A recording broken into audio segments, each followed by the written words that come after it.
kesempatan Bu Asri.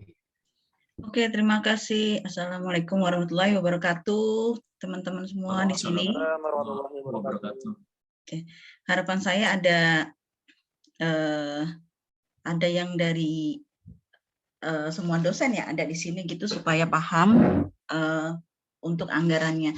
Sebenarnya saya sebelumnya minta maaf nih Pak Bayu, saya tidak sampai nggak siapkan presentasi karena pertama kalau presentasi itu biasanya anggarannya sudah diketok gitu ya, tapi kita mestinya SK-kan struktur anggarannya seperti apa, dan di sini juga ada Pak Dadan ya, struktur anggaran yang pagu maksimal berapa, minimumnya berapa. Nah itu yang kita mesti duduk bareng untuk diputuskan. Tapi yang sekarang saya ingin jelaskan apa-apa yang sebenarnya kita mesti sedikit ubah untuk pembiayaan dan pendanaan. Nah, teman-teman tahu ya kalau di penelitian sama pengabdian masyarakat itu standarnya beda dengan pendidikan, ya enggak sih? Kalau di pendidikan itu ada standar apa? Standar apa? Pendanaan atau pembiayaan? Ayo. Mungkin Pak Barir. Standar apa Pak Barir? Boleh menjawab. Kalau standar pendidikan standar apa? Garuk-garuk. Ayo, ada yang tahu? Pembiayaan kali ya? Hah? Standar pembiayaan. Jadi nanti ini biasanya tuh ada tuh, makanya pas buat LED tuh ada tuh. Jadi kalau pendidikan itu standar pembiayaan, tapi kalau di penelitian sama pengabdian masyarakat standarnya dua. Yang terakhir itu standar pembiayaan dan standar pendanaan. Jadi ada dua, biaya sama dana. Biaya itu yang dari internal, jadi kita biayai aktivitas atau dana yang dari luar. Nah ini hanya ada di penelitian sama pengabdian. Nah kalau dulu kita pagukan, oke, standar 3 juta, semua pasti dapat 3 juta. Nah usul saya itu tidak bisa demikian lagi, tapi kita akan menilai juga berdasarkan indikator kinerja penelitian. Ini saya mau jelaskan beberapa hal. Jadi kemungkinan mungkin, kami usul ya, ini berdasarkan dari buku panduan penelitian sama pengabdian masyarakat yang disampaikan di edisi baru. Jadi kita mesti melihat pertama adalah fokus risetnya. Nah, terus fokus risetnya apa? Kita culture atau apa UI UX gitu kan, nggak masih rancu. Tapi kita mengikut aja. Nanti mungkin Pak Danang bisa catat ya. Kita mengikut aja fokus riset yang dicanangkan oleh pemerintah dari rencana induk pengembangan riset nasional 2017 sampai dengan 2045 itu sudah ada. Jadi sampai Indonesia Emas ya. Nah, fokus riset itu ada 5, cuman ada 5 nanti, tapi 5 itu terbang ABCD-nya banyak lah gitu. Pertama adalah green economy. Green economy itu yang berkaitan dengan energi terbarukan, perubahan iklim, struktur energi. Dan kita mungkin nggak sampai ke situ. Yang kedua adalah blue economy. Kalau blue economy itu yang sifatnya maritim, perikanan, pemanfaatan potensi kemaritiman, bukan berarti harus orang perikanan, enggak juga, bisa jadi meningkatkan ini siapa nih? Bisa jadi meningkatkan nelayan, kehidupan nelayan atau apa, itu masuk ke dalam blue economy. Bisa jadi manajemen ada di sini juga bisa jadi. Kemudian yang ketiga adalah digital ekonomi. Digital ekonomi itu tentu ekonomi yang berbasis teknologi komputasi digital seperti teman curhat, UI UX, itu masuk ke digital ekonomi. Jadi kalau digital ekonomi itu konsep yang mengubah cara hidup manusia. Jadi selama itu mampu mengubah cara hidup manusia, contohnya online learning kan mengubah cara hidup manusia. Itu bisa jadi di dalamnya ada manajemen, ada mekanisme industri, ada banyak lah. Jadi nggak harus IT nggak harus, tapi digital ekonomi itu definisinya adalah konsep yang mengubah cara hidup manusia. Itu yang ketiga. Tadi kan green economy, blue economy, digital economy. Ada 5 deh, bukan 6. Yang keempat itu pariwisata, yang kelima itu kesehatan. Nah, kalau kesehatan kita nggak bisa pegang ya. Nah, jadi fokus risetnya ini, nanti mungkin Pak Danang bisa lihat, oh ini fokus risetnya kemana nih, green economy kah, blue economy kah, digital economy kah, pariwisata atau kesehatan. Termasuk kalau kita meminta hibah gitu kan, meminta hibah baiknya dari 5 ini. Makanya kemarin tuh yang disertasi saya bisa diterima, kenapa? Karena masuk ke digital ekonomi. Kan ekonomi berbasis teknologi komputasi digital, walaupun konsentrasinya di manajemen, tapi yang diarahkan adalah tidak harus berupa prototipe kan, tapi konsep yang mengubah cara hidup manusia, bisa jadi cara berpikirnya berubah, cara hidupnya berubah, seperti itu. Oke, nah ini kalau nanti mau dibaca lebih lanjut, makanya saya nggak siapkan presentasi, itu ada di rencana induk pengembangan riset nasional, itu ada di Peraturan Presiden Pak nomor 38 tahun 2018 untuk rencana induk 2017 sampai dengan 2045. Oke, itu yang fokus riset. Jadi apapun yang hibah masuk ke LPPM untuk hibah ataupun yang non hibah, dicek aja yang 5 ini Pak, masuknya kemana. Itu akan lebih bagus nanti untuk indeks IPK-nya penelitian. Begitu kan ya Pak Anggar ya? Kan kalau untuk akreditasi yang salah satu yang dicek bukan AIPT ya, perguruan tinggi itu tidak cukup indeksnya prodi, tapi ada indeksnya SPMI sama indeksnya penelitian dan pengabdian masyarakat. Jadi kalau Pak Danang sudah bisa, oh yang masuk ke green economy ada berapa, blue economy ada berapa, itu sudah kelihatan memang penelitiannya jalan. Oke, itu yang untuk fokus riset ya. Nah terus sekarang untuk standar biaya keluaran, istilahnya adalah SBK. Standar biaya keluaran. Standar biaya keluaran itu ada 2, teman-teman. Nanti aku siapin lah presentasinya, cuma belum siap. Ada SBK riset, ada SBK tambahan. Jadi standar biaya keluaran riset, standar biaya keluaran tambahan. Baik yang untuk hibah ataupun yang bukan non hibah itu mengacu pada peraturan Departemen Keuangan. Ada baiknya kita juga ikutan supaya apa? Supaya sudah terbiasa ketika meminta hibah. Karena standarnya sama aja gitu. Oh udah biasa kok, kita sudah biasa kalau di dalam memang pakai standar itu. Jadi nanti ketika hibah ya sama aja gitu. Oke, nah jadi ada istilahnya tadi SBK. Nanti saya tanya ya, standar biaya keluaran. Nah untuk anggaran penelitian sama anggaran pengabdian masyarakat, jadi setelah proposal masuk, proposal itu juga di belakangnya itu ada susunan RAB namanya. RAB itu adalah apa? Rencana anggaran biaya, RAB penelitian atau RAB pengabdian masyarakat.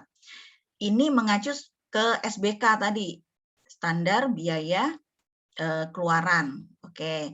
Nah, terus gimana sih cara membuat biaya keluaran? Nah, biaya keluaran itu hanya mengacu pada 7 aspek. Nggak boleh keluar dari 7 aspek ini, teman-teman. Nanti kita sama-sama cek Pak proposal yang masuk. Ada anggarannya nggak? Jadi bukan anggaran 3 juta selesai. Enggak. Jadi aspeknya tuh boleh mulai disusun. Pertama adalah aspek komponen belanja bahan. Ya, komponen belanja bahan. Jadi di sini ada bahan yang sifatnya habis pakai. Yang benar-benar habis pakai ya, bahan yang habis pakai. Contohnya kayak ATK segala macam lah. Ya, tapi tetap kan kita nggak mungkin ya 3 juta bikin sesuatu untuk isinya adalah kertas sama printer, ya nggak bisa juga kan. Jadi ada beberapa aturan. Pertama adalah komponen belanja bahan, yang kedua adalah pengumpulan data. Nah, pengumpulan data ini juga perlu dimasukkan. Misalnya, aku ngumpulin data, katanya kuesioner, ada berapa? 300 sampel gitu. Ada berapa sampel ya gitu kan. Tapi aku harus kerjasama nih dengan MIKTI misalnya. Tapi kalau untuk kerjasama dengan MIKTI aku harus ke sana, harus entertain. Nah, itu ada biaya masuk ke pengumpulan data untuk souvenir questionnaire itu bisa masuk. Kalau kemarin saya bisa masuk souvenir questionnaire-nya. Nah, itu pengumpulan data. Kemudian yang ketiga adalah analisis data. Nah, analisis data kok bisa masuk dari mana? Analisis data itu bisa dari pembelanjaan untuk aplikasi software, tapi aplikasi itu nanti jadi milik asetnya kampus ya. Terus bisa juga menggunakan tenaga untuk analisis data. Jadi ada beberapa orang yang memang kurang bisa melakukan analisis data, jadi perlu datang untuk menganalisis data yang memang sifatnya mungkin ada temuan apa yang nggak bisa dianalisis, itu bisa kita lakukan. Jadi ada kerjasama dengan orang yang untuk menganalisis data. Yang keempat adalah sewa peralatan. Contohnya yang sifatnya ini ya, misalnya pakai mesin server atau apa, kita mesti nyewa gitu atau apa, itu juga bisa. Kemudian untuk pelaporan, nah pelaporan itu berarti penjilitan, kemudian segala macam itu bisa. Terus yang ke-6 sama ke-7 itu wajib dimasukkan, teman-teman. Apa itu? Biaya anggaran untuk keluaran wajib sama anggaran untuk keluaran tambahan. Jadi kalau proposal penelitiannya tidak ada anggaran luaran wajib dan anggaran luaran tambahan, namanya bukan penelitian. Itu nanti dicek. Jadi yang selama ini kita lakukan anggarannya 3 juta tok gitu kan. Tapi proceedingnya di luar dari situ, itu yang agak susah gitu. Jadi ada pertanyaan 3 juta kok bisa ya, penelitian dari mana 3 juta? Emang nggak proceeding atau emang nggak conference? Emang nggak jurnal? Nah itu nanti kalau ada evaluasi dari Dikti akan terjadi sesuatu hal gitu. Jadi ini wajib terus dananya bisa besar dong. Oke. Tapi dana itu hanya diberikan ketika memang diterima gitu loh, memang diterima ada dana keluarlah, rencana saya seperti itu. Jadi bukan berarti dipegang terus nggak ada publikasi di mana-mana. Nah, itu adalah rincian dari rencana anggaran biaya penelitian. Oke, sampai sini ada pertanyaan nggak? Tapi rincian ini mengacu pada indikator nanti. Sampai sini ada pertanyaan? Ada 7 yang perlu dimasukkan ke dalam anggaran. Komponen belanja bahan, pengumpulan data, analisis data, sewa peralatan, pelaporan, luaran wajib, dan luaran tambahan. Oke.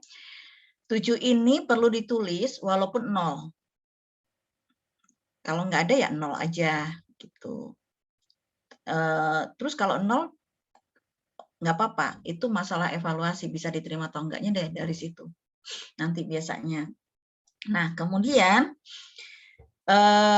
nanti saya perlu baca lagi nih sama Pak Danang, ada persentase. Jadi waktu saya disertasi dulu juga ada persentase masukinnya untuk dapat hibah. Jadi seperti contohnya dapat 60 juta, oke luaran wajibnya 50 juta gitu, luaran wajib sama tambahan kalau digabung 50 juta itu nggak boleh gitu. Jadi ada persentasenya untuk masing-masing sebenarnya. Normalnya lah, normanya seperti apa. Nah, terus dari rincian RAB ini tadi Pak dari LPPM perlu melihat pertama adalah fokus riset, yang kedua adalah rincian RAB, nyusun RAB-nya, yang ketiga adalah indikatornya. Nah, indikator kinerja penelitian dan indikator kinerja Pengmas itu perlu dilakukan setiap penelitian sampai pengabdian masyarakat selesai sebelum pencairan uang terakhir diberikan. Itu. Apa itu indikatornya? Indikatornya adalah pertama, terkait dengan luaran ya. Apakah artikel itu dimuat di jurnal atau tidak? Ya, ini pilihan lah nih. Di jurnal apa? Di jurnal internasional. Yang boleh dimasukkan adalah jurnal internasional, jurnal nasional.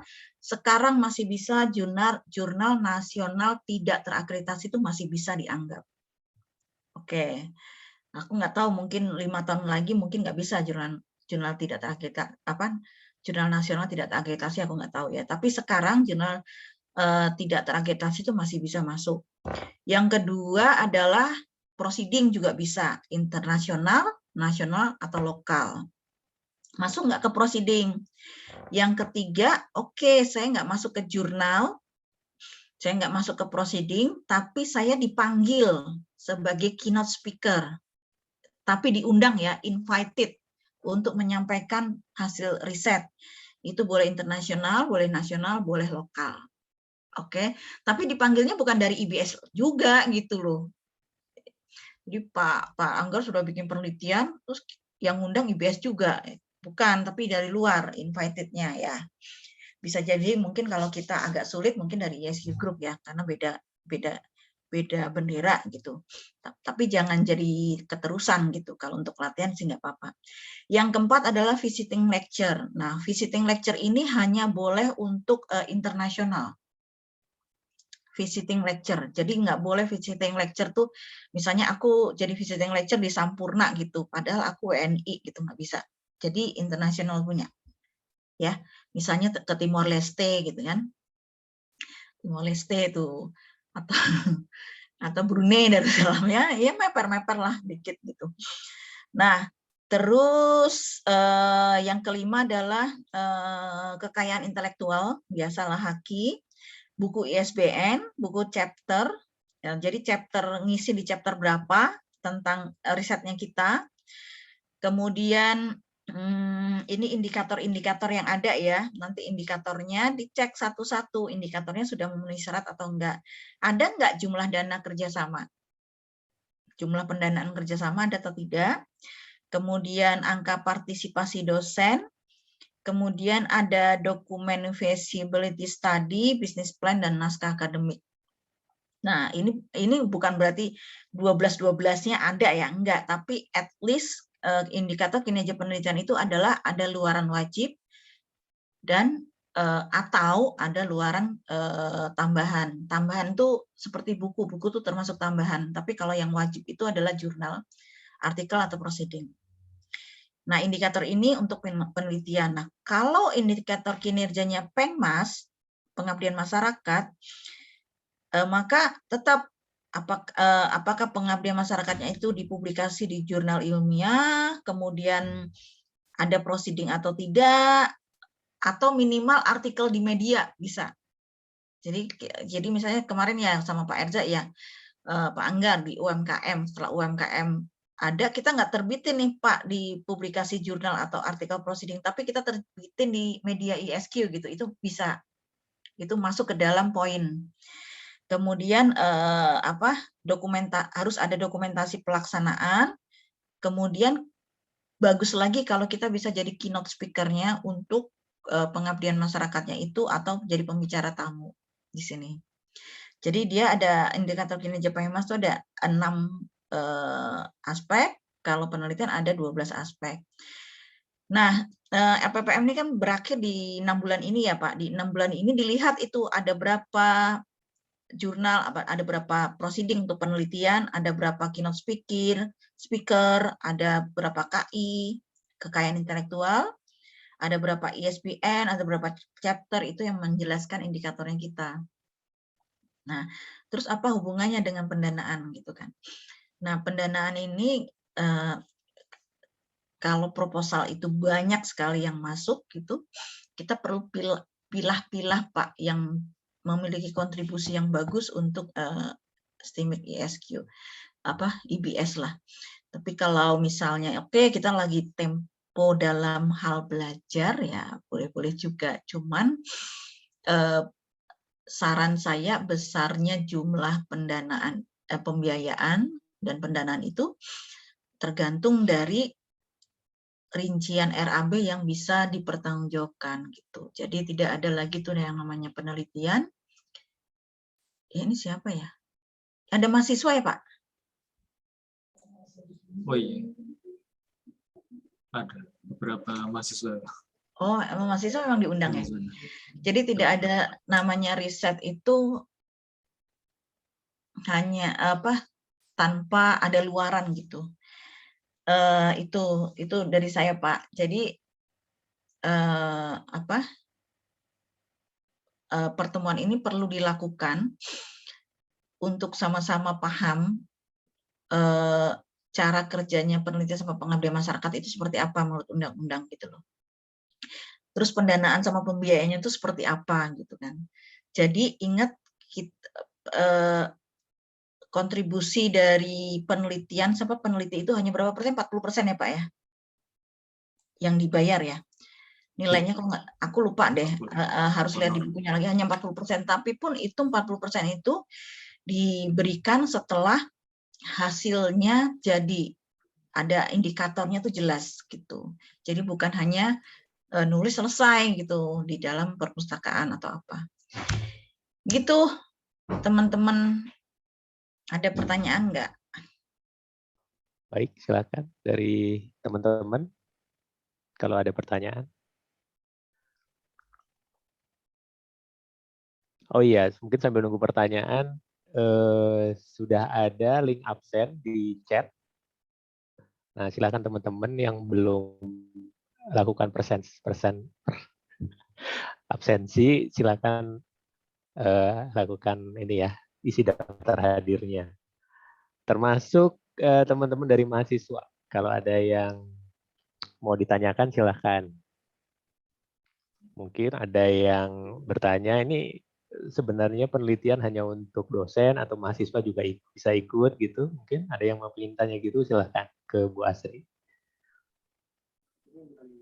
Bu Asri, katanya nih Pak Bayu. Mangga, silakan Kang. Yang konteksnya luaran, kan kalau yang banyak dipahami, misalnya kita kerjasama dengan company gitu kan, terus hasil penelitian kita bisa diimplementasikan. Nah kalau misalnya seperti saya kan ada beberapa yang memang kaitannya dengan policy ya. Nah itu policy dalam hal luarannya itu apakah juga kan sebagai rekomendasi tapi kita nggak ada kerjasama sama regulator gitu ya. Nah itu luarannya konteksnya seperti apa ya? Kalau misalnya idenya gitu ya, saya ingin punya ini juga, punya exercise juga, punya pemahaman luaran dalam hal yang hasil penelitian itu adalah rekomendasi, karena kan lebih bersifat makro gitu ya. Ada yang punya pengalaman mungkin luaran, karena kan nggak, ya artinya kan penelitian saya misalnya tentang capital market misalnya kan gitu. Nah, itu kan atau yang satu lagi tentang wakaf misalnya. Kalau wakaf mungkin bisa langsung dengan lembaga wakaf, tapi kalau yang capital market biasanya lebih banyak juga dengan regulator gitu. Nah, tapi ingin dijadikan luaran. Nah, pengertian luaran itu apa saja ya? Luaran itu yang tadi Pak, kalau tidak bisa jurnal maka proceeding, kalau tidak bisa proceeding bisa jadi namanya white paper Pak, white paper, work report yang dipublikasi. Contohnya misalnya kemarin itu ada luaran itu publikasi Bu ya? Saya pikir ya, luaran publikasi jadi, Pak. Oh oke. Iya. Jadi tidak disimpan di dalam gedung IBS. Iya. Oh, luaran itu publikasi. Saya pikir luaran itu jadi ada semacam ke mana? Misalnya maksudnya langsung ke jadi pengabdian masyarakat gitu-gitu. Iya, benar. Jadi keynote speaker invited, tapi diundang ya, keynote speaker-nya diundang, tapi membicarakan tentang apa yang sudah kita teliti. Gitu. Itu udah oke. Ada 7 Pak. 7 Pak. Bisa dilihat di halaman 35 dari 35, 36 dari panduan. Nah ini ada 7 nih, Pak. Sama. Bapak bicara di depan itunya, misalnya juga di depan instansi yang butuh hasil riset Bapak juga itu bagian dari keluaran juga. Nanti buktinya itu Pak, undangan Pak. Harus ada undangan, nggak boleh minta sendiri. Bisa ya. Bisa direkayasa. Jadi surat undangan Terus ya seperti Tor lah, Tor, tanda ya kayak seperti Pak Pri kan kadang-kadang suka minta tuh surat undangan gitu kan, Tornya kan. Nah, Tornya itu kan sebenarnya Pak Pri yang pertama kan apa namanya butuh untuk dilaporkan ke Telu ya. Dia kan tercatatnya di Telu, Telkom University. Itunya itu tapi sudah itu ya apa Kenapa? namanya harus undangannya harus dari lembaga yang kayak komunitas gitu ya. Kan banyak tuh kayak komunitas-komunitas tapi secara official, secara legalnya dia komunitas. Itu nggak bisa ya kalau komunitas ya. Komunitasnya Ini cukup penelitian, besar. Pak.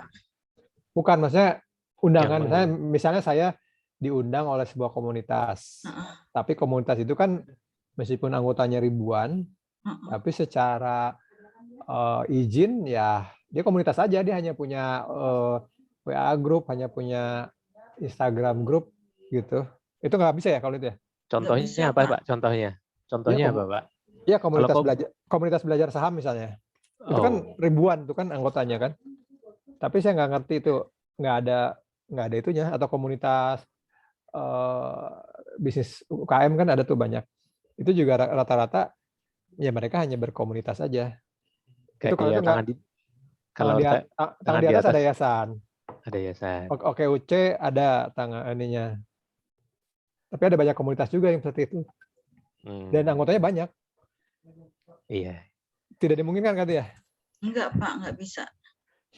Oke. Mungkin bisa diakali dengan komunitas itu kan biasanya punya kayak sponsor gitu ya, Sponsornya. Pak ya. Nah, sponsornya misalnya salah satu inkubator atau salah satu bank gitu, Pak. Nanti Bapak deketin banknya aja supaya bisa mensponsori pertemuan Bapak dengan para komunitas itu, mungkin gitu. Misal ya, ini misal ya, Pak. Iya, oke. Andai kata komunitasnya nggak ada izin, walaupun komunitas itu saya pernah tahu bisa juga diadakan izinnya gitu kan. Iya bisa, dia ngurus izin jadi perkumpulan. Jadi atau perkumpulan. yayasan. Iya. Oke, cukup sementara. Contohnya ini deh Pak, kan mungkin ada yang banyak yang tanya ya, kalau S3 kalau di Indonesia susah bener ya harus promosi depan terus ngundang salah satu narasumber dari luar gitu. Kalau di luar negeri enggak gitu kan. Sebenarnya gini, aku sudah dapat masukan kenapa seperti itu gitu. Karena jurnal, karena salah satu syarat dari S3 kan jurnalnya harus benar-benar terbit secara, kalau semakin tinggi dia Scopus ya, jadi Sinta aja tuh sebenarnya nggak bisa kan, jadi Scopus atau level yang Q1, Q2 sampai Q4 gitu.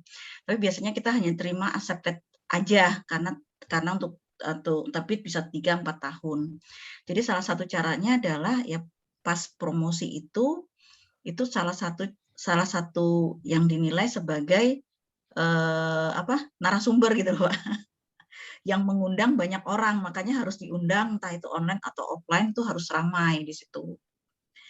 Harus ramai, kemudian ada satu lagi narasumber dari luar yang mendukung hasil riset.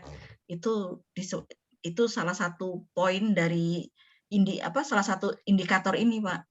Itu kenapa di Indonesia seperti itu. Karena dia ada yang beberapa yang selesai tapi jurnalnya itu masih on progress gitulah, udah diterima tapi masih on progress, mungkin 2 tahun lagi baru muncul. Itu sebenarnya kenapa ada promosi. Kalau di negara lain kan enggak, tapi di negara lain harus terbit gitu loh, intinya harus terbit dulu baru bisa selesai kan. Itu sama aja sebenarnya, konsep berpikirnya seperti itu sih. Baik. Kasih Bu Asri. Ada lagi dari teman-teman yang ingin ditanyakan dari materi mengenai anggaran pembiayaan dan pendanaan hibah? Maksudnya penelitian. Oh ya, jadi mungkin saya mau mengulas lagi. Jadi untuk pembiayaan dari IBS 40% masih untuk dosen ya Bu ya? Untuk tapi mulai semester ini. Benar, 40%. Jadi kemungkinan setiap dosen akan berbeda itu totalnya. Oh, bisa bukan hanya 3 juta, bisa lebih ya? Ya, maksudnya bukan langsung dibayar plek gitu ya Pak, tapi Iya. berdasarkan rimbes yang dibayarkan oleh keuangan ya. Jadi misalnya, oh ini udah terbit nih di jurnal ini, oke berapa, terbit nih di jurnal ini berapa, itu yang dijadikan biaya penelitian, makanya kelihatan akan terlihat bahwa penelitiannya jalan gitu. Jadi makanya setiap orang kemungkinan bisa berbeda. Hanya 40% itu tidak diberikan kalau tidak ada luaran. Iya.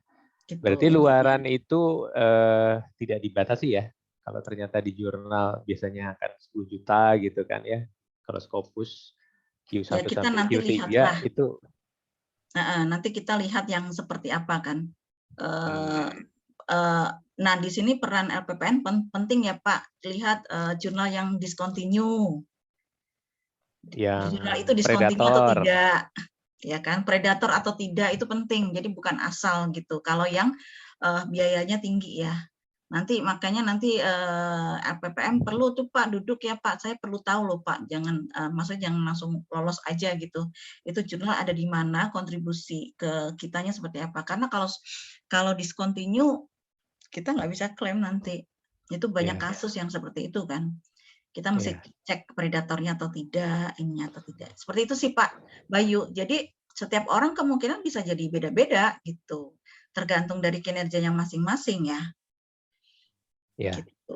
Kebutuhan risetnya juga ya. Ya, kebutuhan risetnya juga beda-beda. Tapi yang untuk aset yang tidak habis pakai itu jadi milik kampus maksudnya. Misalnya saya beli Envivo-nya harga sekian itu jadi milik kampus gitu. Maksudnya bisa dipakai dengan untuk selama penelitian itu kalau masih berjalan, penelitiannya sudah habis ya bisa dipakai. Akhirnya nanti kalau seperti itu akhirnya kan setiap dosen bisa buat lab sendiri ya. Hasil dari dana penelitian kan. Karena asetnya itu jadi aset milik kampus. Ya Jadi berarti paham kan Pak? Jadi bukan beli printer, printernya dibawa pulang gitu, enggak. Nah, itu perlu penting itu Pak Danang nanti mesti kerja sama bagian Sarpras yang sifatnya pembelian aset itu harus jadi milik kampus walaupun nanti diletakkan ya nanti lama-lama mungkin 5 atau 10 tahun lagi Pak Bayu bisa punya lab sendiri gitu kan.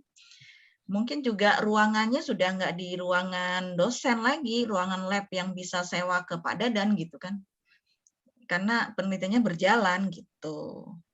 Ini yang kita sebut, makanya kita sebutkan setiap dosen perlu belajar menjadi intrapreneur kan. Iya.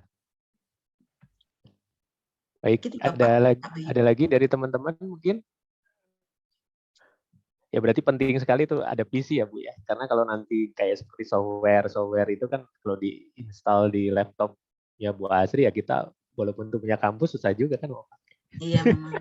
PC satu aja yang tempat software kan softwarenya kan nggak selalu dipakai kan kayak ngitung Envivo di depan Envivo terus kan nggak juga gitu kan. Iya. Tapi dia kadang pakai kadang enggak. Lebih banyak ngetiknya daripada pakai software kan.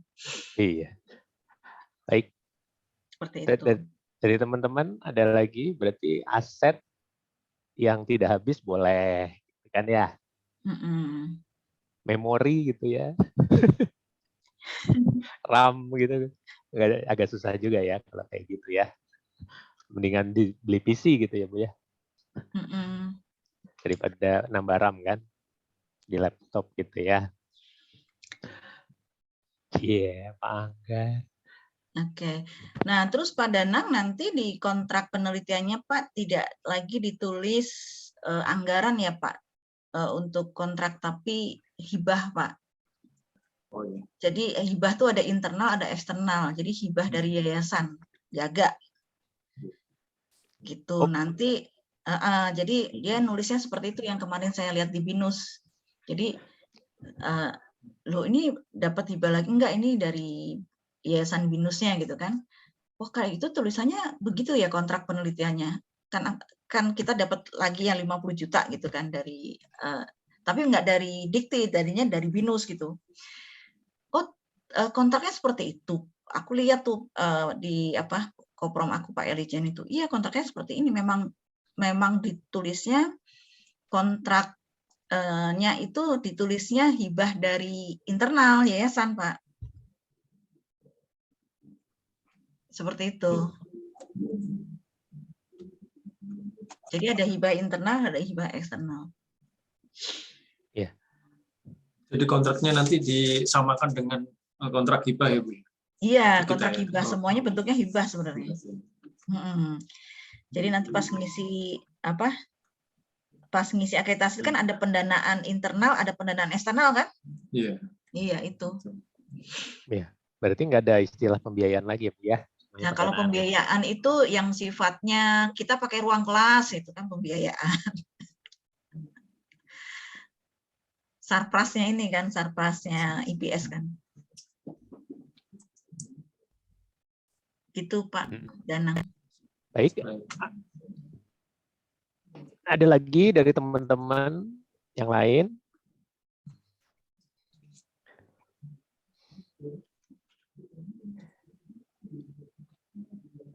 Baik, kalau tidak ada mungkin kita cukupkan di Bu Asri ya. Oke, terima kasih. Oke, terima kasih ya Bu Asri ya. Ya baik, selanjutnya kita masuk ke pembicara kedua, yaitu Pak Danang. Pak Danang akan share tentang sirkuit Mas. Jadi saya persilakan waktu untuk Pak Danang untuk bisa menyampaikan materi. Terima kasih Pak Bayu. Baik, izin. Alhamdulillah, Rabbil Alamin, sholatu wassalamu ala Rasulullah, wala haula wala quwwata illa billah. Rabbi shrah li wa yassir li amri wahlul 'uqdatam min lisani yafqahu qawli. Raditu billahi rabban wa bil islami dinan wa bi Muhammadin nabiyyan wa rasulah. Baik, Bapak Ibu dosen dan teman-teman mahasiswa, saya akan mempresentasikan atau menjelaskan tentang Simulitapmas, terutama di bagian teknisnya. Izin share screen. Okay.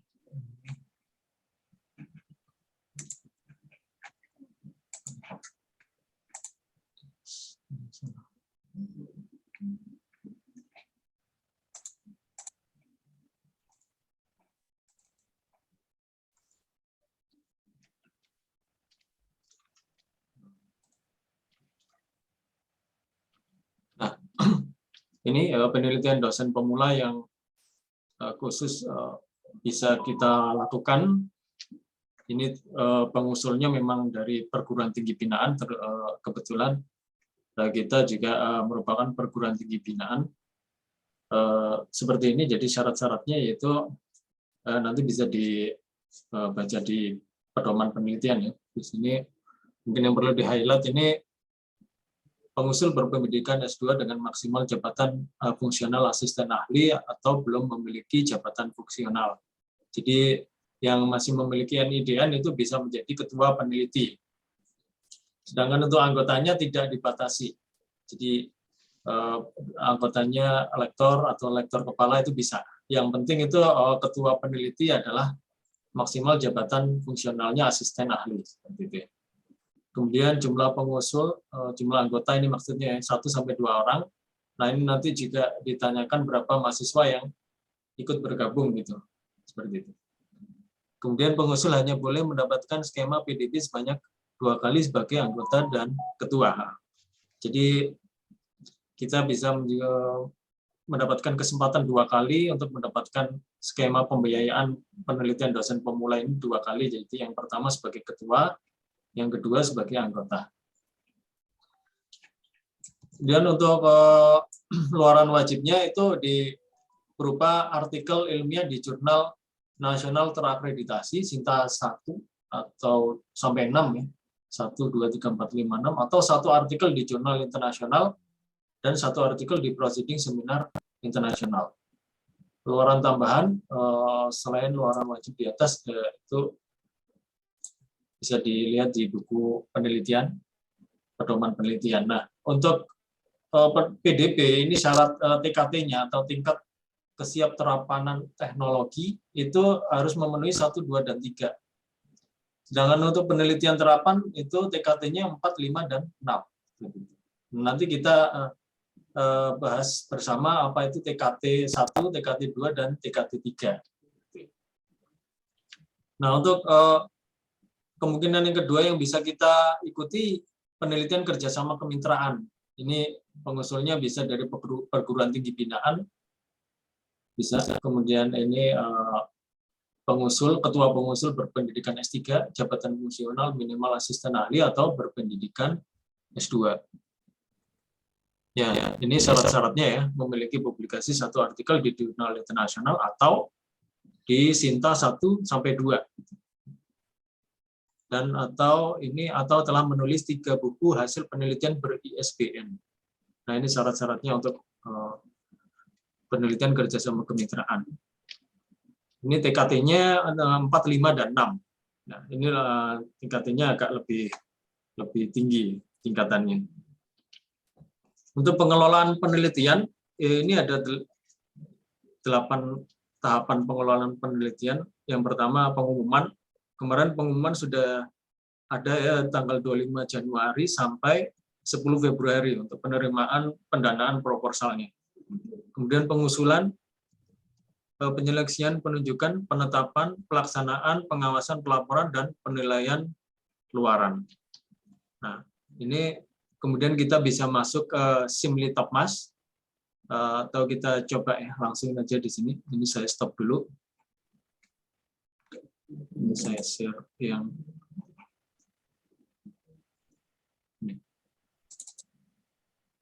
Nah, kita bisa teman-teman Bapak Ibu dosen bisa membuka simlitopmas.kemdikbud.go.id pakai HTTPS di sini. Kemudian setelah masuk ini kita klik yang login NG 2.0 ini. Karena kalau yang login ini Simlitopmas yang lama. Kita pakai yang baru di sini NG 2.0. Nah, ini diisi nama usernya atau nama pengguna, kemudian passwordnya. Ini kebetulan sudah ada. Untuk nama username itu biasanya pakai NIDN masing-masing. Passwordnya ini bisa ditanyakan di LPPM nanti ya kalau ada yang lupa atau belum mendapat password. Kemudian hasil penjumlahan ini biasanya ada juga. Kemudian kita login. Nah, di sini kalau ini kan sudah sinkron ya dari DDDikti. Kalau misalkan belum sinkron, misalkan jabatan akademiknya belum ada gitu. Misalkan kemarin saya lihat ada dosen IBS yang jenjang akademiknya tidak ada, tapi padahal dia sudah asisten ahli. Nah, itu bisa disinkronisasi dari PDDikti ini. Bisa diklik, nah ini akan otomatis dia sinkron gitu ya. Jadi jabatan fungsionalnya akan keluar gitu, asisten ahli. Gitu. Nah, untuk penelitian dosen pemula, kita masuk ke penelitian usulan baru di sini. Penelitian usulan baru. Nah, syarat untuk ikut PDP itu harus terdaftar dalam Sinta. Di sini sudah ada nomor Sinta. Kemudian status pegawai aktif mengajar, tanggungan kegiatan tidak ada. Kemudian tahun usulan kita isi yang 2022, pelaksanaannya juga 2022. Nah, kebetulan saya belum ada data usulan baru di sini. Kemudian kita lanjutkan saja. Nah, ini bisa terlihat identitas pengusul atau ketua. Kemudian skema penelitian kelompok perguruan tinggi binaan, karena ISG Business School masih PT binaan, jadi ini bisa keluar ini pilihan-pilihan ya penelitian yang bisa kita ikuti. Gitu. Nah, misalkan ini penelitian dosen pemula. Kemudian ini rekam jejaknya ini. Kemarin di program launching skema pendanaan hibah PDDikti itu sangat disarankan pengusul memiliki rekam jejak yang baik. Artinya rekam jejak publikasi artikel ilmiahnya banyak begitu ya. Nah, ini kebetulan saya belum nambah data, ini bisa dicoba ditambah data di sini. Nah, ini bisa diisi judul artikel, kemudian nama jurnalnya, jenis publikasi, internasional, nasional, atau nasional tidak terakreditasi. peran penulis sebagai ketua atau co-author, dan lain-lain, tahun publikasinya berapa, volume, nomor, URL, ISSN-nya berapa. Kemudian diunggah artikel aslinya ya, yang sudah dipublish begitu. Nah, kalau yang belum dipublish atau tapi artikelnya sudah diaccept, nah ini saya belum tahu ini bagaimana aturannya. Mungkin kita bisa mengakalinya ya. Kita mengunggah lembar LOE-nya, lembar letter of acceptance, kemudian ISSN-nya bisa kita kosongi karena ini bisa ya. Kemudian kita simpan di sini. Gitu.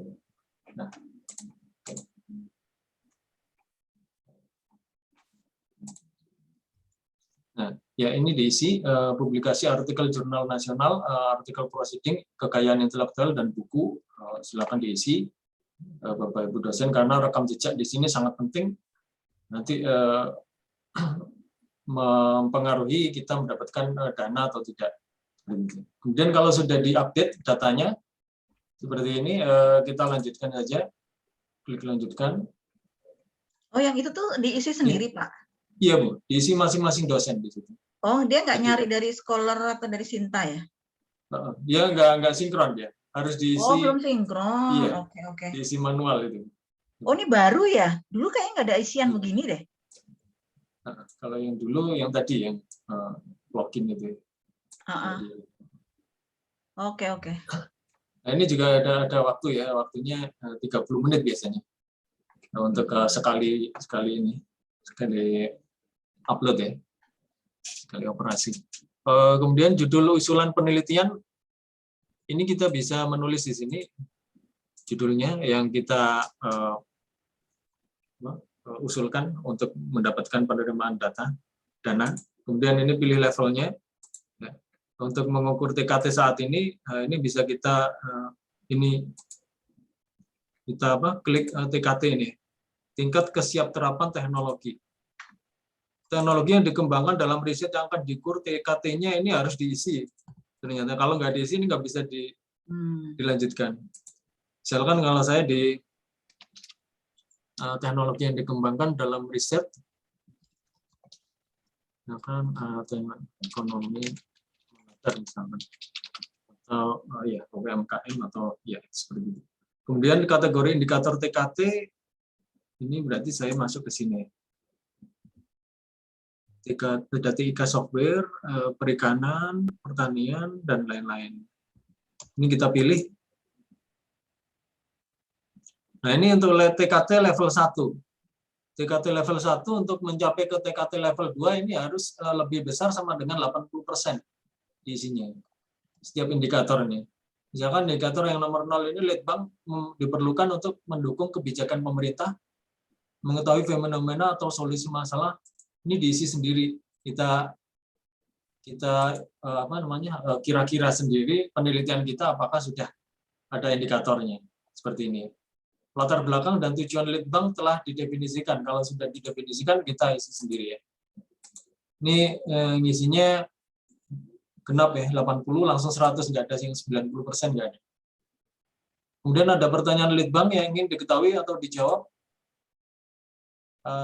Question research-nya ya, kalau sudah ada kita kasih 100%. Ya, kemudian fakta atau argumen dasar yang relevan itu kita kasih 100% misalkan ya. Nah, ini nilai indikator TKT Anda langsung terlihat ya 95 di sini. Silakan klik tombol lanjut untuk mengisi indikator di level TKT 2. Nah, ini kemudian yang di TKT 2 di sini ada indikator hipotesis Litbang telah disusun misalkan 80. Kalau hipotesisnya kan biasanya sudah disusun ya 100% biasanya. Kemudian dukungan data awal terhadap pertanyaan Litbang yang ingin dijawab. Dukungan data awal biasanya di latar belakang ya. Nah, kan sudah 100%. Desain Litbang yang akan dilakukan untuk dieksplorasi penentuan topik data penyusunan kuesioner 100. Alternatif metodologi prosedur 100 misalkan.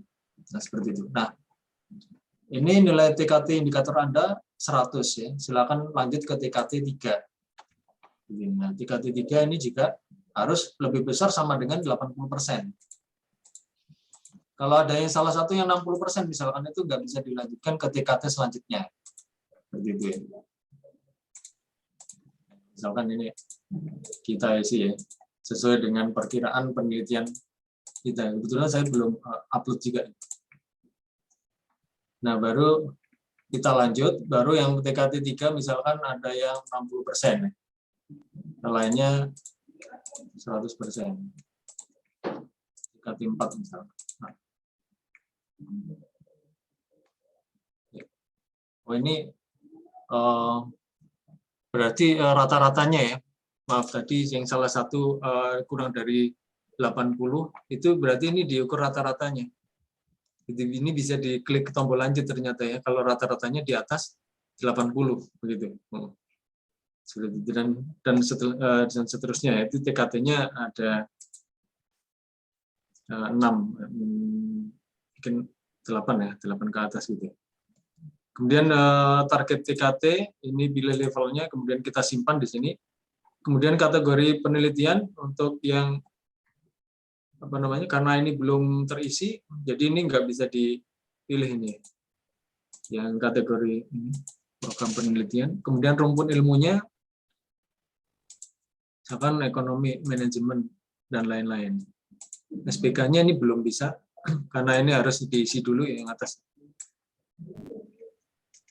Tema penelitian, nah silakan ditentukan sendiri ya, ditentukan sendiri. Lama kegiatan biasanya 1 tahun untuk yang PDP.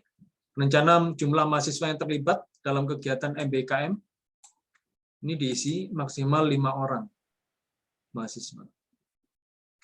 Kemudian kita lanjutkan, ya karena ini belum diisi jadi tidak bisa kita lanjutkan. Silakan Bapak Ibu dosen bisa mengisi. Nanti untuk template-nya nanti saya kasih template dari diktinya ya, template untuk penelitian.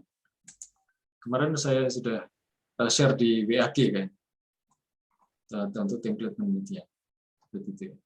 Kemudian untuk yang ini untuk yang penelitian, untuk yang pengabdian ini bisa dicoba sendiri ya. Bapak Ibu diklik-klik aja ini. Mana kalau mau mengajukan pengabdian masyarakat, silakan dicoba ya. Nanti terakhir nanti saya sebagai Ketua LPPM nanti approval di sini akan kelihatan. Di sini persetujuannya, usulan baru, kebetulan ini belum ada ya, belum ada usulan baru, jadi 00 semua. Nanti kalau sudah selesai, Bapak Ibu untuk upload itunya, penelitian ini baru bisa disetujui. Seperti itu ya.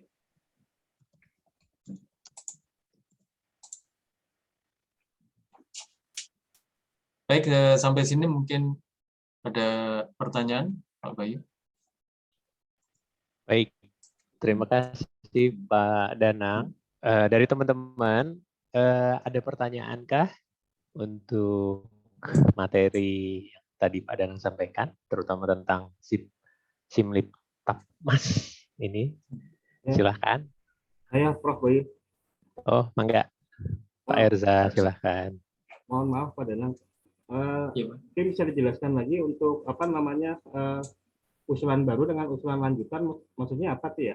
Bisa dijelaskan nggak? Untuk masalah penelitian maupun PKM-nya. Usulan lanjutan ini berarti yang belum selesai kemarin ya Pak? Mungkin kemarin, maksudnya kalau usulan lanjutan ini mungkin kemarin yang belum dapat pendanaan gitu ya. Kemudian mau dilanjutkan lagi untuk ingin masuk ke pendanaan tahun ini, itu di sini seperti itu Pak. Saya juga itu saya dengar di launching kemarin ya. Saya kan ikut program launching seperti itu. Bukan yang ini ya Pak Danang ya? Gimana? Pendanaan itu kan maksimum 3 tahun tuh. Ada yang maksimum 3 tahun. 3 tahun. Iya. Tapi dia permintaannya setahun dulu. Setahun dulu. Setahun. Tapi kalau PDP ini kan hanya setahun, 1 tahun. Ini khusus PDP, enggak kan? Enggak, yang lain. Ada yang lain juga iya, kan? mungkin ini yang skema lain. Bisa juga. Skema yang seperti itu kali, penelitian lanjutan. Setahu aku ada 3 tahun, tapi dimintanya setahun gitu loh. Ya, bisa jadi ya. Kan ada skema penelitian terapan, ada penelitian dasar. Ya, bisa jadi seperti itu. Lanjutan. Nanti Pak Irsa bisa, kalau mau ke PDP bisa Pak, join dengan dosen yang masih AA ya Pak, atau yang masih ber-NIDN. Jadi bisa ke PDP Pak. Atau Pak Irsa bisa mengajukan yang penelitian dasar itu. Penelitian dasar kan minimal harus lektor ya. Nah, harus rektor seperti itu. Nah, ini untuk buat mengisi riwayat hidup untuk mengisi riwayat usulan gimana Pak Danang? Itu kita harus masukin dulu semuanya ya. Untuk buat yang riwayat usulannya harus kita tambah-tambahin lagi ya. Kan ada nih beberapa yang belum saya masukkan nih. Yang di sini masih ada kekurangan, itu ingin nambahkan ada beberapa di di tahun-tahun sebelumnya. Ini saya harus melanjutkan kemana ya persisinya? Coba Pak, di riwayat usulan deh Pak, bisa diklik nggak Pak? Usulan lanjutan ini. Bukan yang di bawah, Oh, paling bawah. oh iya. Nah, riwayat usulan. Ini buat apa yang ini? Total usulan. Oh, usulan tuh kayak proposal yang bisa diterima, bisa enggak gitu kali ya?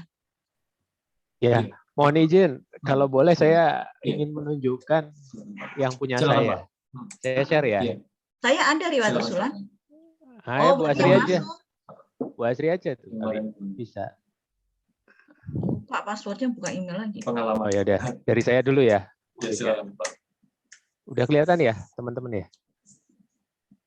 Ya, sudah. Nah, begini Oh benar. ini ya. Nah, ini dulu Usulan. ini rupanya sudah pernah diusulkan seperti ini. Walaupun saya nggak ngusulin, ternyata waktu saya tanya ke Bu Leli dulu, ternyata saya diajukan ini gitu. Tapi bukan saya yang Nah, yang dulu bareng Pak Anggar ini kebetulan ada yang penelitian dosen pemula Pak Anggar. Ya jadi nanti sudah terekam gitu. Dulu pernah ada dengan Bu Leli ini. Tapi nggak tembus. Yang tembus ya dengan ahlinya yaitu Pak Anggar, makanya Pak Anggar nanti dikasih kesempatan bicara di. Berarti bisa ya Pak ya, kita jadi anggota pengusul nanti supaya nggak terlalu tinggi tuh Pak lektornya kan. Anggota pengusul berarti nanti pengusulnya yang AA gitu ya? Ya, pengusulnya disertai dengan lektor. Pendampingnya ya Pak Danang. Iya. Bagi anggota Pak. Oke deh. Oh iya, satu lagi mungkin saya mau meralat waktu di meeting hari Senin ya. Saya sempat sampaikan bahwa tahun pelaksanaan untuk tahun usulan hibah di tahun ini itu kan saya bilang tahun 2023. Itu kan berdasarkan pengalaman dulu di zaman Pak Anggar mengajukan ya Pak Anggar ya. Jadi kan bedanya setahun ya. Nah, tapi di tahun ini atas info dari Pak Danang dari LLDikti ya Pak ya. Itu tahun usulannya di 2022 dan tahun pelaksanaannya di tahun 2022 juga. Gitu. Jadi bagi teman-teman yang kemarin sudah ajuin proposal untuk 1 tahun misalnya, bukan 1 semester ya, itu bisa mungkin diajukan di sini. Tapi kalau yang hanya mengajukan dalam kurun waktu 1 semester, mungkin jadi ada penelitian baru untuk berikutnya ya, yang bisa dilaksanakan di tahun 2022. Jadi dananya langsung cair di tahun ini juga ya, Pak Danang ya harusnya. Mudah-mudahan. Itu kemarin saya tanya di diktinya juga belum tahu, belum ada info gitu. Oh gitu. Iya. Iya. Kontraknya juga kalau pelaksanaannya di 2022 ya harus di 2022 ya. Iya, kan? Harusnya ya. Ya. Oke. Itu saja mungkin alat dari saya waktu meeting di hari Senin. Adalah untuk riwayat pengusul di mana ya untuk memenuhi kelengkapannya? Berarti harus mengusulkan dulu ya Pak? Enggak, riwayat itu maksudnya ingin menambahkan kan harus kita ini ya, kalau nggak salah kita punya histori ya. Histori ya. Itu gimana ya untuk buat melengkapi histori kita ya? Riwayat usulan itu dari sana, Pak. Ini riwayat usulan untuk Bukan hibah. histori kita itu biasanya kan ada nih ya di bulan apa di ini ya, dari ini kita apa jurnal yang dipublikasikan. Oh, ya. Oh, yang ini ya. Itu masuk ke usulan baru itu, Pak. Yang ini ya, yang apa? Iya, iya. Yang ini ya, rekam jejak maksudnya Rekam ya, jejak. Pak. Iya benar. Oh itu rekam jejak Pak ya? Itu Iya. ada di mana Pak ya? Di Ada penelitian usulan baru itu, Pak. Penelitian usulan baru nih, Pak. Oke. Diklik, baru nanti ada di paling bawah. Terus lanjut, lanjut, baru ada rekam jejak, Pak. Iya. Oke, terima kasih. Mohon. Sami-sami. Cuman yang bagian rekam jejak ini belum bisa disinkronisasi ya, Pak. Iya. Beda dengan Sinta ya. Kalau Sinta kan, kalau dengan Sister ya. Kalau Sister udah bisa. Tapi ya kan sinkronisasi Iya. dari Sinta ya. Oh, ini nggak bisa disinkronisasi ya? Nggak bisa ini, Pak. Harus manual ya. Harus Manual diisi. ya? Iya. Manual. Satu-satu. Saya usulin aja Pak. Harusnya sih mereka sudah mikir ya. Harusnya. Iya. Ya, bisa. cuman belum sempat Pak, banyak kerjaan. Ya, Bu. Baik, dari teman-teman ada lagi? Terima kasih Pak Erza atas Iya. pertanyaannya. Ada dari teman-teman ada lagi yang ingin ditanyakan ke Pak Danang?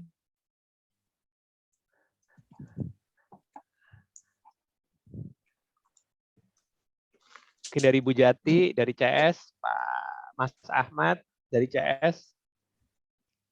Ada yang ingin ditanyakan? Kalau dari manajemen, Belum ada Pak Bayu. belum ada ya. Pak Dedi juga ya, Pak Dedi. Mungkin Aman Pak, aman, terkendali. terkendali. Bu Jati, gimana Bu Jati? Bu Jati sehat? Tidak ada Pak, belum. Belum ya? Lagi WFO ya atau WFH nih Bu Jati? Ada Pak. Bu Jati lagi Baik. menyusun proposal kayaknya. Ada anak ngelain ke saya.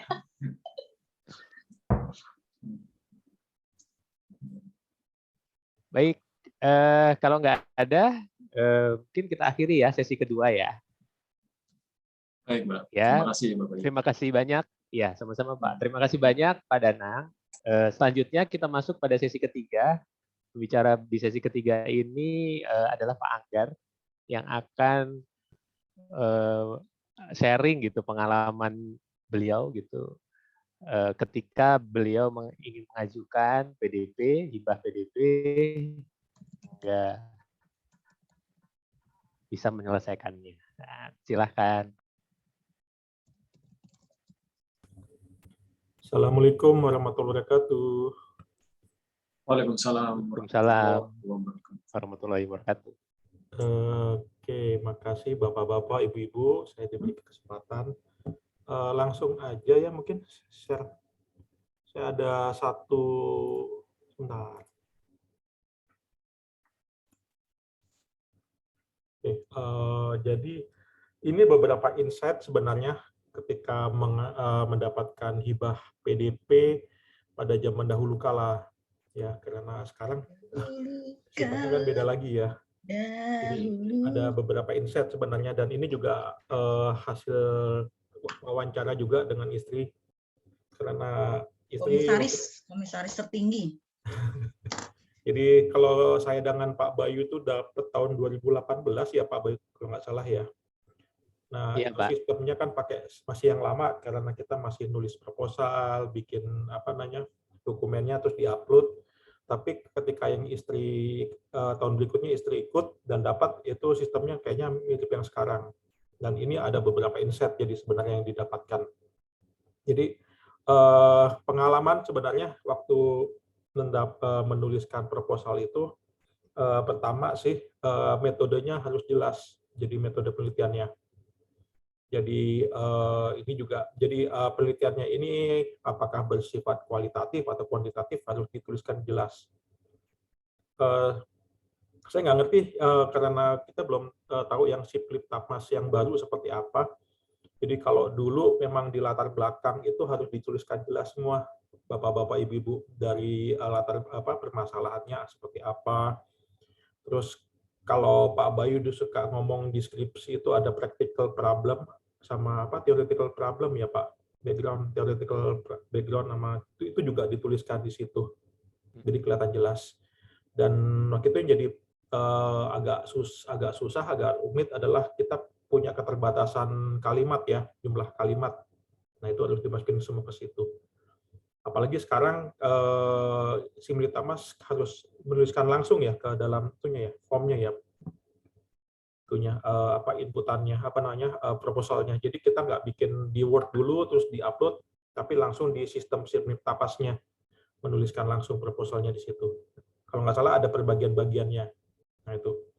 Jadi yang pertama metodenya harus jelas. Jadi kita mau research apa, menggunakan metode apa, menggunakan teknik apa, itu harus dijelaskan. Dan yang kedua adalah sumber literaturnya mendalam. Jadi literatur review-nya juga harus diperlihatkan,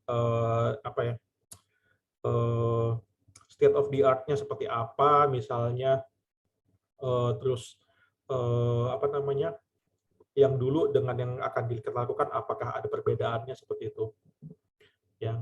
Terus yang ketiga adalah ini agak berbeda. Jadi ini kalau ini dari istri saya sih. Jadi kemarin itu ditanyakan roadmap penelitiannya. Jadi harus dijelaskan.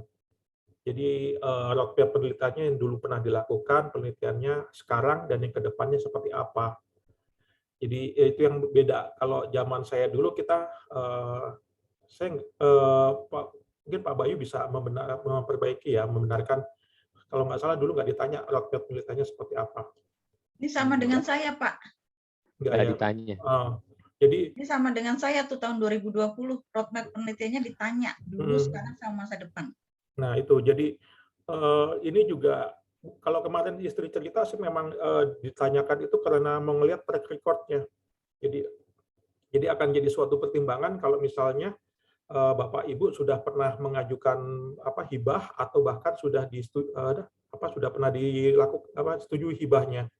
Jadi mereka nggak akan sembarangan untuk memberikan hibah gitu. Kalau misalnya sudah pernah mendapatkan hibah berarti akan lebih tinggi kemungkinannya akan dapat hibah lagi.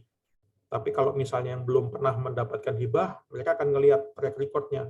Ini ke depannya mau gimana? Apakah roadmap penelitiannya ada, terus apakah nanti akan berkesinambungan ya sampai ke depannya. Jadi ya karena ini berhubungan dengan uang ya, mungkin mereka nggak mau untuk ngasih duit aja terus kemudian penelitiannya jadi penelitian yang abal-abal gitu ya. Itu sih. Jadi harus kelihatan roadmap penelitiannya yang pernah dilakukan, terus yang sekarang sedang dilakukan, nanti ke depannya seperti apa. Terus yang keempat ini lebih ke impact. Jadi keluar outcome-nya seperti apa. Ya, jadi kalau outcome-nya bisa dua. Jadi apakah itu bersifat spesifik atau mendalam atau bersifat luas. Ya. Jadi kalau kita kemarin itu sifatnya lebih ke arah luas karena sifat penelitiannya penelitian kuantitatif dan kita masih di TKT sekitar 1 sampai 3. Waktu itu belum ada TKT, tapi yang sekarang kan udah ada. Nah, istri kemarin juga share. Jadi kalau teman-teman, Bapak Ibu mau menyasar ke TKT 1 sampai 3, itu harus sifatnya luas. Jadi jangan sifatnya luas itu bagaimana? Jadi objek penelitian ya kalau nggak salah istilahnya. Jadi jangan cuma di satu tempat saja, tapi kalau bisa di satu kabupaten atau satu daerah. Akan lebih baik lagi mungkin di satu negara kayak di seluruh Indonesia. Ya. Kalau kemarin itu Pak Bayu dengan saya kita ngambil di temanya cloud computing, cloud teknologi ya. Dan kita ngambilnya itu di TKT sekitar 1 sampai 3 dan itu keluasannya di Jakarta Selatan. Untuk semua kampus di Jakarta Selatan. Nah, tentunya bukan populasi ya karena kita ngambil hanya beberapa sampel. Jadi kita cari datanya dulu kira-kira jumlah mahasiswa di Jakarta Selatan ada berapa. Terus nanti kita hitung-hitung sampelnya, kira-kira butuh sekitar berapa ratus. Nah, jadi kelihatan nanti keluasannya. Nah, kalau yang mau spesifik atau dalam, itu biasanya akan masuk ke mana? Ya ke atas, lebih ke atas, yang keterapan. Jadi dia harus dalam. Nah, itu berarti harus terlihat keterbaruannya, penelitiannya. Gitu. Jadi harus spesifik mendalam. Nah, itu berarti itu fokus lebih ke arah pengembangan teknologinya kan. Begitu. Itu yang keempat. Jadi impact-nya harus terlihat, Bapak-bapak, Ibu-ibu. Jadi jangan sampai bikin, oke, kita punya tema yang keren nih menurut kita, tapi belum tentu itu digunakan oleh orang banyak gitu. Nah, jadi harus kelihatan manfaatnya, impact-nya. Dan yang kelima, nah ini juga baru juga, ternyata kita harus siap-siap untuk membuat surat atau lembar persetujuan. Jadi berarti ini ada hubungannya sama kerjasama. Ya, kalau misalnya kita mau sifatnya luas tadi dengan misalnya satu komunitas atau misalnya dengan satu organisasi, berarti kita harus ada lembar persetujuannya, lembar kerjasama. Jadi tadi Pak Dadan bilang dengan komunitas saya lupa itu namanya apa. Nah, itu bisa dilakukan asal tapi sebisa mungkin dapatkan kayak lembar persetujuan atau surat kerjasama. Nah, itu nanti diminta kalau nggak. Jadi itu. Jadi ya alhamdulillahnya waktu saya dengan Pak Bayu kemarin kita nggak diminta yang seperti ini ya. Jadi kita nggak butuh kayak ada lembar MOU dengan beberapa kampus, nggak perlu. Tapi kalau misalnya yang ini kali ini mungkin Bapak-bapak, Ibu-ibu bersiap-siap harus ada lembar persetujuannya. Ya. Oke. Nah, sampai sini ada mungkin yang mau ditanyakan nggak dari Bapak-bapak, Ibu? Sebelum saya lanjut lagi. Ada Pak Anggar. Ya, silakan Pak Dedi. Mau nanya yang bagian 3 tadi Pak, roadmap penelitian. Itu kan untuk sekarang masa depan Pak. Iya. Kalau untuk kita yang baru-baru Pak, misalnya Pak Ahmad itu kan belum punya banyak penelitian Pak. Berarti kita kan punyanya sekarang dan masa depan. Iya. Apakah itu punya peluang yang bisa bagus, atau kita baiknya buat dulu jurnal-jurnal, setelah kita punya beberapa jurnal baru kita ngajuin untuk seperti ini gitu. Kira-kira gimana Pak? Oke, makasih Pak Dedi. Pertanyaan bagus tuh. Kemarin juga saya tanyain ke istri. Lah ini gimana kalau misalnya belum pernah dapat hibah penelitian sama sekali atau belum pernah melakukan penelitian kan, apalagi terutama PDP ya, karena kan belum pernah melakukan penelitian. Dia bilang sih, ya nggak apa-apa dibikin aja roadmap penelitiannya. Setidaknya kan bisa kelihatan apa yang sedang dilakukan dan ke depannya mau seperti apa. Jadi kelihatan itu perencanaannya. Apakah kemudian penelitiannya bersifat linear apa enggak nih? Gitu. Jadi itu jadi sebenarnya nggak masalah Pak Didi. Karena yang dilihat sebenarnya kita ajak nggak sih penelitiannya gitu loh. Kalau misalnya Pak Dedi penelitian sekarang passion research-nya ada di mana gitu. Kan pasti 3-5 tahun ke depan kan pasti sama topiknya. Ya sekitaran situ-situ saja. Nah, ini yang dilihat menurut saya ya, bukan menurut kami, ini yang kayaknya akan dilihat. Gitu. Ya, thank you Pak Anggar. Iya, sama-sama Pak Dedi. Oke, ada lagi mungkin Bapak Ibu? Pak Anggar, itu untuk yang surat persetujuan dari objek penelitian itu maksudnya surat dari mitra calon pengguna gitu ya? Iya betul. Kayak misalnya kan kita punya study case gitu ya, misalnya penelitiannya study case di komunitas apa atau perusahaan apa, atau misalnya kalau saya kemarin kalau istri saya kemarin cerita dia di ini TK Kabupaten Bekasi. Nah, dia ke asosiasi itu guru TK. Jadi minta itunya lembar persetujuan penelitiannya. Asosiasinya bukan individunya ya, Pak? Asosiasinya. Yang diminta asosiasinya bukan individunya ya? Bukan individunya, asosiasinya gitu. Jadi karena kita akan melakukan penelitian di sana gitu, berarti kita kayak minta izin boleh nggak gitu. Seperti itu sih. Makanya itu juga akhirnya berpengaruh terhadap impact-nya juga kan, tadi ada hubungannya. Jadi akan kelihatan apakah impact-nya kecil apa luas. Oh iya, dari impact-nya. Oke. Jadi kalau misalnya komunitas PKK gitu, misalnya sekabupaten atau sekecamatan, kalau kita ngomong di proposalnya seperti itu, tapi terus kita bisa juga dapatkan misalnya persetujuan atau surat kerjasama dari ketua PKK sekecamatan itu, nah itu kan berarti makin kuat nih impact-nya. Iya. Baik, Banggar. Terima kasih, Banggar. Ya, ada lagi mungkin Bapak-bapak, Ibu-ibu? Oke, saya lanjut ya. Yang berikutnya adalah tertib administrasi dan kaidah penulisan. Jadi tadi di awal kan Bu Asti cerita bahwa kalau hibah penelitian itu hubungannya pasti dekat dengan RAB, apa tadi SKB ya, pokoknya macam-macam lah, yang budgeting uang itu, hitung-hitungan uang. Nah itu ada pos-posnya tertentu dan itu sebisa mungkin harus diikuti, jangan keluar dari sana. Jadi tadi Bu Asri bilang ada banyak pos, ada yang nggak boleh beli peralatan, ada yang boleh beli peralatan, nah itu macam-macam. Jadi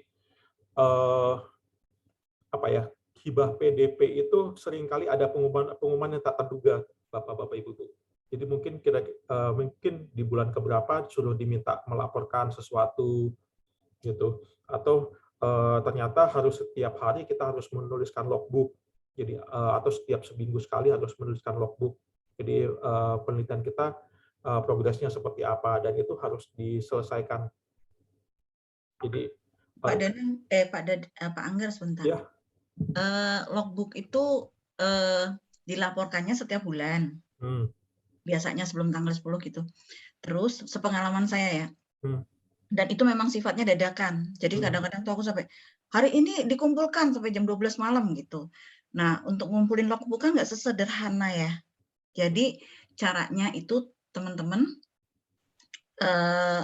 setiap mengerjakan penelitian itu atau 2 kali sehari itu dibuat logbooknya gitu. Misalnya kan logbooknya seperti apa sih? Misalnya saya baca jurnalnya ini itu dimasukkan tanggal sekian tanggal sekian saya baca jurnal, kemudian hasilnya apa, terus 2 hari lagi ngapain gitu, saya bertemu dengan ini, itu ditulis kalau untuk laporan-laporan pertama Pak, kan ada berapa bulan-bulan pertama tuh dilaporkannya seperti itu. Tapi nanti kalau sudah mendekati uangnya sudah turun ya, kan ada term gitulah yang sepengetahuan aku ya. Yang kemarin itu aku tuh baru terakhirnya itu diminta luarannya sampai mana prosesnya, sudah dikirim ya, sudah dikirim tuh walaupun belum diterima tuh kita foto Pak, jangan lupa difoto, di capture kalau kita sudah kirim ke jurnal ini gitu, walaupun ditolak kayak kirim. Nah itu dilampirkan, pokoknya apa yang kita lakukan mesti terekam. Dulu pertama kali saya kaget ini, saya kena aturan yang pertama ini Pak Anggar, benar-benar aturan yang pertama yang ada roadmap lah segala macam. Loh kok ada ini ya? Ya Bu, cepet Bu, jam 12 malam nih harus kumpulin. Nah pas jam 12 malam tuh kita ngumpulinnya tuh rame-rame, maksudnya entah servernya tuh gimana lah, penuh lah, mau masuk tuh susah bener gitu loh.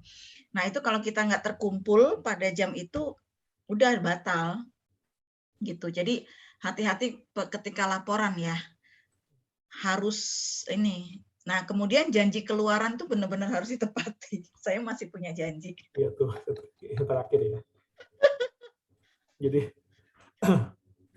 Jadi emang kalau kita dulu jadi ada buku lapor, jadi ada 2 keluarannya Bapak-bapak Ibu. Satu laporan penelitian, satu lagi logbook penelitian.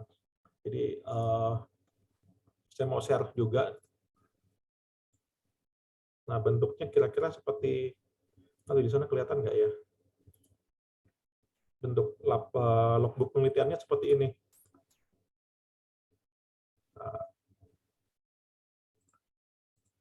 Kelihatan nggak di sana ya?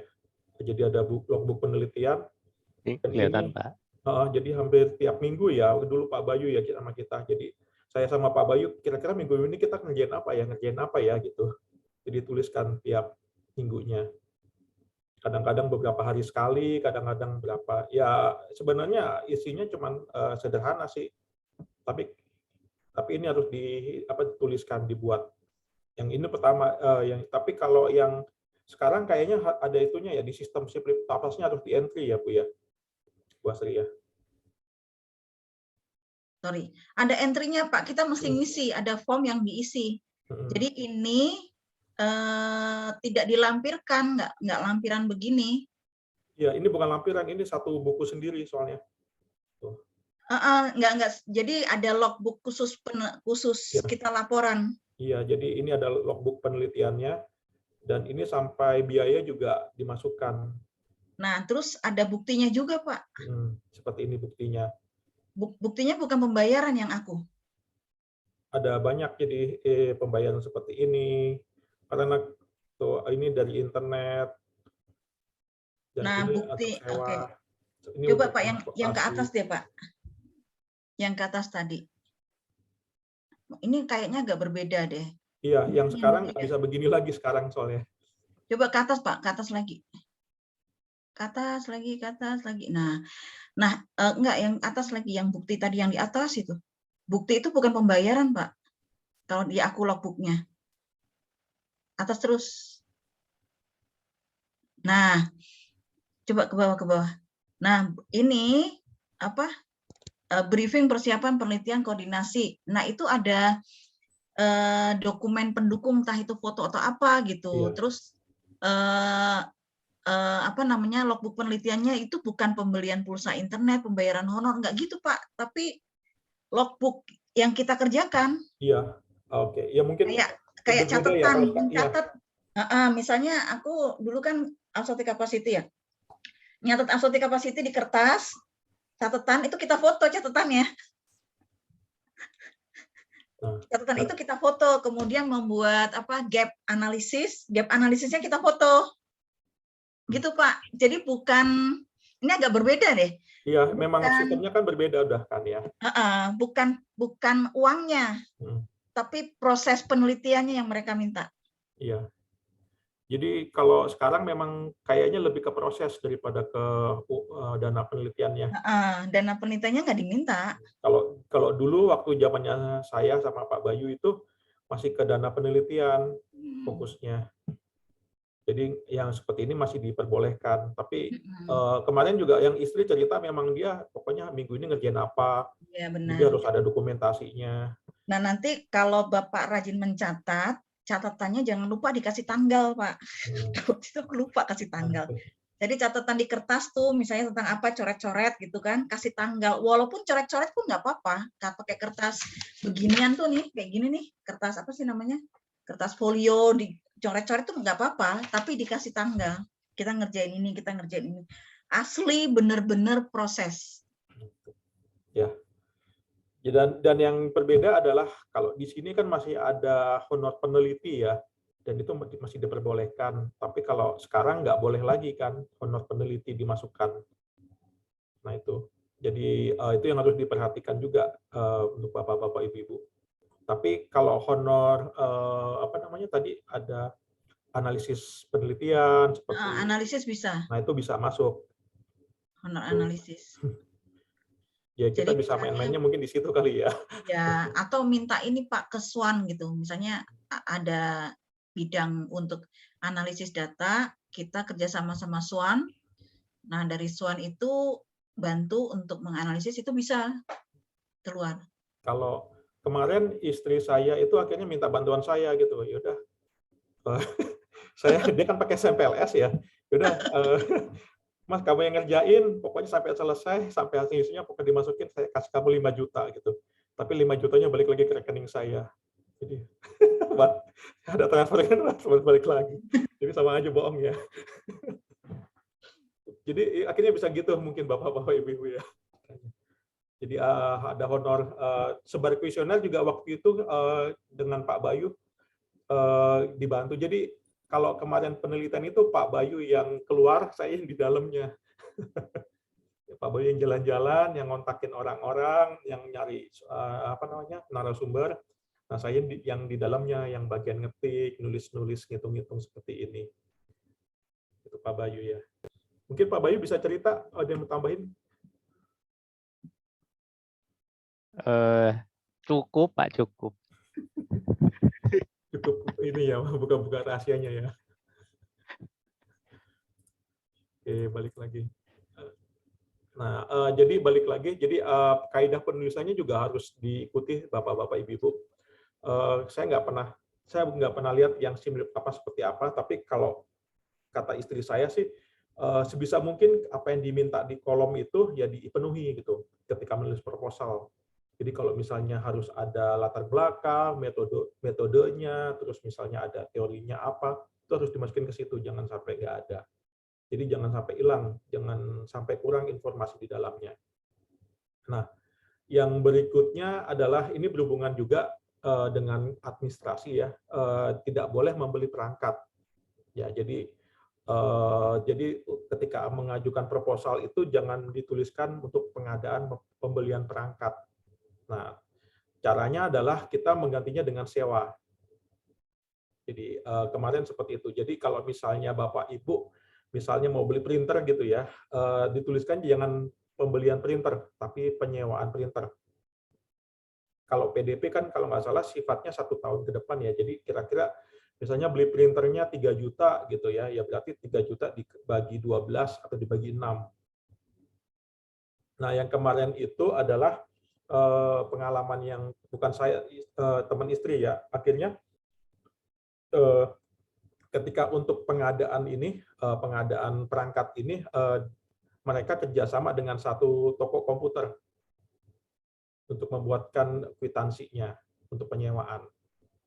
Jadi dibuatkan kwitansi penyewaan untuk 1 tahun ke depan atau 1 semester ke depan, dan itu dituliskan. Nah, nanti dalam kenyataannya si printernya itu akhirnya jadi hak milik si penelitinya.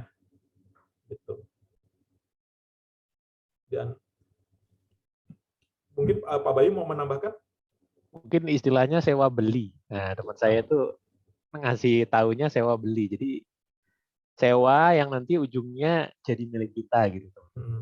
Nah, cuma kita nggak ada kayak gitu dulu, karena nggak sadar kalau biayanya ternyata budgetnya bisa lebih besar kan. Budget yang diajuin kecil kan. Sewanya ke Pak Dadan. Nah, Pak, ya saya nggak, pengetahuan saya mungkin kalau Pak Dedi kan juga ya menyediakan ini kan ya, ada perangkat ya laptop atau komputer. Nah mungkin bisa, tapi setidaknya harus ada CV-nya Bapak Ibu, jadi kelihatan ada nomornya. Gitu. Jadi seperti itu biasanya sih. Jadi sewa. Terus yang berikutnya juga tidak boleh ada honor peneliti. Nah tadi yang disebutkan. Jadi kegiatannya nggak boleh ada honor peneliti di dalamnya. Tapi untuk membayar kayak misalnya uang saku atau misalnya tadi honorarium penyebar visioner atau pengolah data, nah itu masih diperbolehkan. Nah itu yang ya berhubungan dengan, biasanya ini berhubungan dengan budget ya. Yang terakhir itu janji keluaran harus ditepati. Nah di proposal bapak-bapak ibu-ibu pasti akan menuliskan keluarannya akan jadi apa gitu. Jadi kalau kemarin itu kan PDP kalau nggak salah kan harus keluar di jurnal tak terakreditasi ya minimal, atau proceeding nasional. Nah itu harus ditepati, harus dituliskan. Jadi ketika laporan dikumpulkan nanti di akhir akhir periode itu harus ada keluarannya harus sudah selesai. Nah beberapa itu tidak perlu harus sampai terbit. Kadang-kadang in review juga masih diterima. Jadi kalau misalnya kita sudah submit di jurnal tapi masih dalam proses review, nah itu masih diperkenankan. Tapi saya nggak tahu yang sekarang. Nah, seperti itu. Sekarang minimal di nasional terakreditasi, Pak. Oh iya, minimal terakreditasi ya. Nah itu. Iya.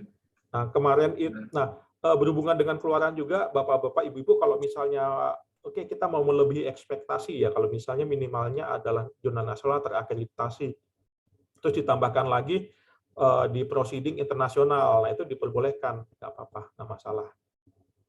Nanti itu kalau nggak salah ada ini dana tambahan lagi untuk keluaran tambahan.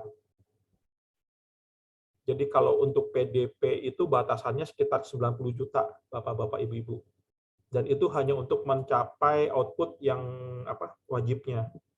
Tapi kalau misalnya Bapak Ibu penelitiannya menghasilkan sebuah prototipe atau sebuah aplikasi atau sebuah produk, itu biasanya nanti akan ada dana tambahan. Diberikan dana tambahan. Gitu. Oke, kira-kira mungkin seperti itu saja Bapak Ibu. Dan kalau dari saya, mungkin ada lagi mau nanya-nanya.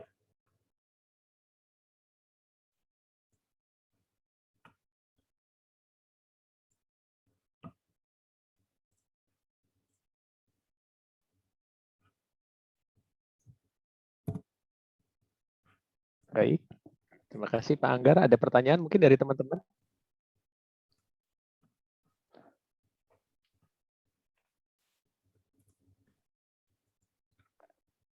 Mungkin dari Pak Erza lagi.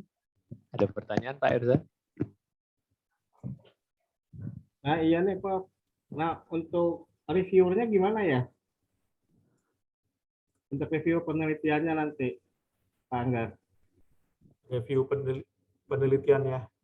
Kan paling nggak kan harus ada reviewer ya, kalau saya gitu ya. Jadi kalau review penelitian itu biasanya itu akan dipanggil Pak. Jadi nanti kalau kemarin yang istri saya itu kita diminta membuat poster penelitian, terus nanti mempresentasikannya di reviewer dari LLDP. Jadi Itu ada form khusus ya untuk buat reviewer ya. Kemudian untuk biayanya juga ada nggak untuk buat reviewer? Kenapa Pak? Ada form khusus ya buat reviewernya? Buat penelitian ada cerita. Iya, kalau nggak salah ada form khusus kok gitu. Nah untuk biayanya ada juga nggak untuk reviewer Pak? Reviewer enggak. Kalau yang buat penelitian ini pelaporannya nggak ada biaya Pak. Oh oke. Jadi karena nanti kan ada kayak pengumuman gitu, nanti siapa-siapa saja yang harus melaporkan penelitiannya. Nanti kalau yang kemarin istri saya seperti itu, jadi tak ada tanggalnya, jam berapa, harus ke Cawang waktu itu. Tapi itu kalau yang itu terjadwal ya Pak ya? Kalau misalnya jadi nanti terjadwal, diumumkan. Nah kalau yang waktu kita itu saya nggak tahu sama Pak Bayu tuh, kalau saya sampai sekarang juga bingung kok kita nggak dipanggil-panggil ya. Apakah jadi waktu itu saya kalau dalam hati saya bingung, ini sebenarnya nggak sih penelitiannya sudah selesai apa belum gitu. Mungkin doanya Pak Bayu mungkin itu. Kadarullah kata Pak Bayu itu kadarullah Pak, nggak ada review. Karena istri saya waktu itu dipanggil suruh presentasi, tapi kalau saya kok enggak gitu. Itu sih yang saya pikiran waktu. Rezeki. Oke Pak, itu aja sih. Saya pengen tahu aja. Terima kasih Pak Anggar. Ya sama-sama.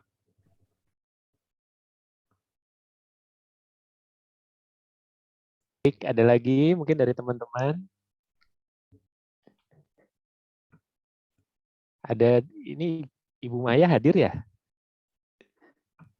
Wah, kalau Ibu Maya mungkin juga punya pengalaman mungkin Ibu Maya?